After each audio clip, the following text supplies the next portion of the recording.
I've worked for the United States Postal Service for most of my adult life. My career started 40 years ago in the sorting room, and it'll end today after I post this message.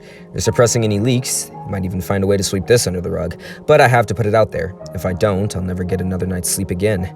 There's a good chance you've received a black envelope in the mail one day in the near future. If you do, please don't open it.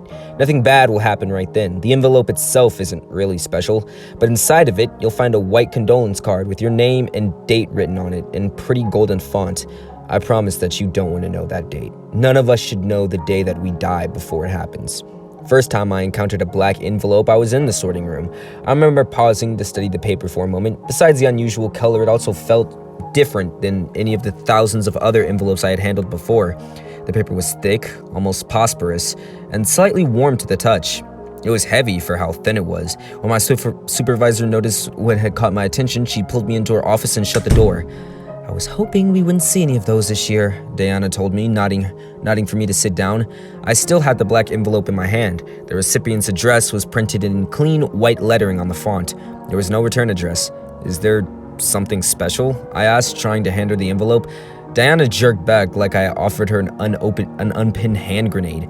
"Yes," she said, "the very worst kind of special. We see one or two of those come through every couple of years. Some folks have been working here decades and haven't even been aware of them. Just bad luck that you found one." I felt a chill run down my spine. Bad luck.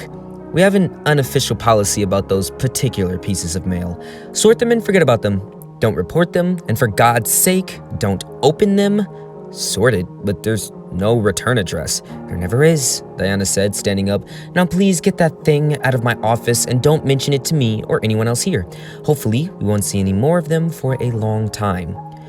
I did as I was told, but I couldn't get the envelope out of my mind. I remember it feeling slightly damp when I sorted it into outgoing, like it was oily, even greasy. Months passed, and I managed to finally stop wincing every time a new load of mail came in for sorting. Then, a little more year after finding my first black envelope, I found another, then another, and within the space of 6 months, I had sorted a dozen of the things, always lacking return addresses, always feeling off to the touch.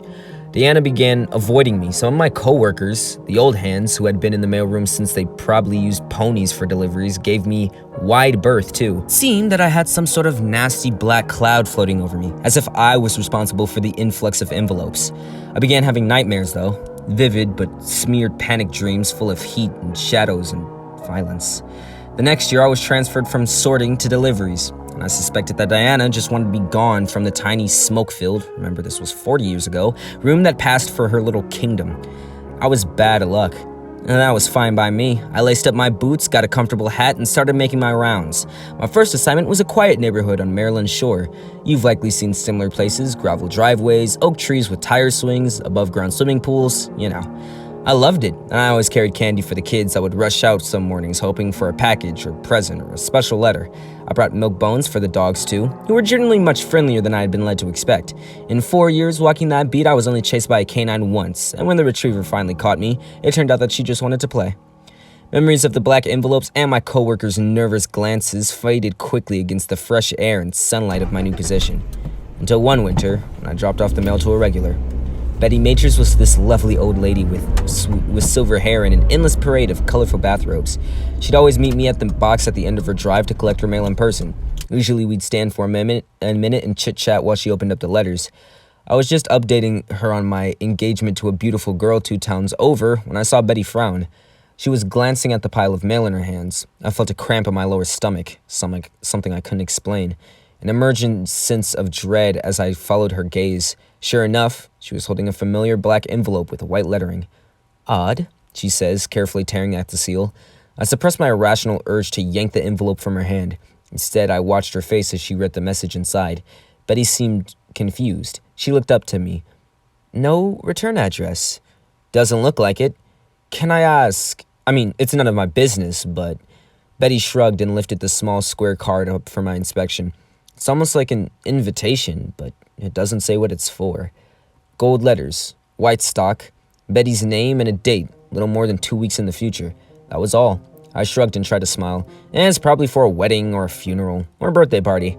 "All 3 sound like too much work at my age," Betty giggled, already moving on to open up the next letter. We said our goodbyes and I finished my route.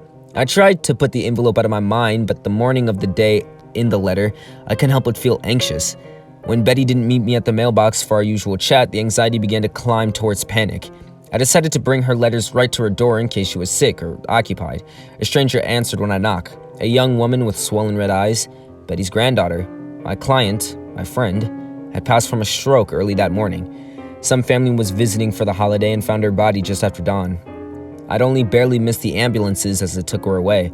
I've never been religious, but after that day I started going to church. I always repeated the same prayer before leaving. Lord, no more black envelopes. My prayers would be answered for the next 3 years until I had to deliver another. It was the same neighborhood with the same result. The man died 3 months after my delivery. There was another envelope the next year, another death. Other people that I had delivered to had passed away without receiving any of the mysterious letters, though. I could see no rhyme or reason in it at all. All I could do was continue my route and say an extra prayer for anyone who received a dark delivery. Each of them died within a year of receiving a black envelope. I took solace in the fact that none of them knew what the date meant. However, judging by the fear I saw in a few folks, I worried that they might have guessed. Years ticked by and I moved from deliveries to an office to administration. I was hoping for a quiet retirement this year. Then a few months ago, the manager of my storing room came to my office badly shaken. Black envelopes. Dozens, hundreds even, more than he'd ever seen. Not all of his staff had caught on that there was something gruesome about the deliveries, but rumors were spreading. Word came from high and low to slow down the circulation, to act like everything was normal, basically to put our heads in the sand.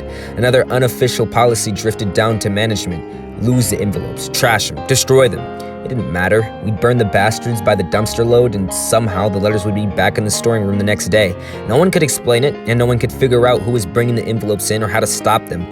The same names and addresses would show up again and again until we finally broke down and delivered them. All of this was done in secret and as much as we could manage. I don't know how many people in the USPS have caught on, maybe 10 perfect, maybe fewer. My guess is that the government is afraid of a mass panic if word gets out. I understand that, but I'm still posting this because no matter what we do, the envelopes continue to flow. People opening them and even if they aren't sure what the date means, it sticks with them. Turns up in their dreams, eats away at the time that they have left until it makes them rot with worry. So I'm sending this message out, and then I'm leaving. I'm going to try and enjoy the time that I have left. You see, not too long ago, I found a black envelope addressed to me, and I couldn't help myself. I read the date. You always think you'll have more time. Curiosity is a vicious animal. When we started getting the influx of marked letters earlier this year, I snuck a dozen of them out of the storing room and read them in my office. If you apply gentle heat to the adhesive, it's not too hard to reseal the envelopes later without damage. A dozen names, a dozen strangers, but each of them had the same date written in a terrible gold ink. I pulled more envelopes at random over the next few months. The date was always the same. Over and over. Hundreds. Thousands.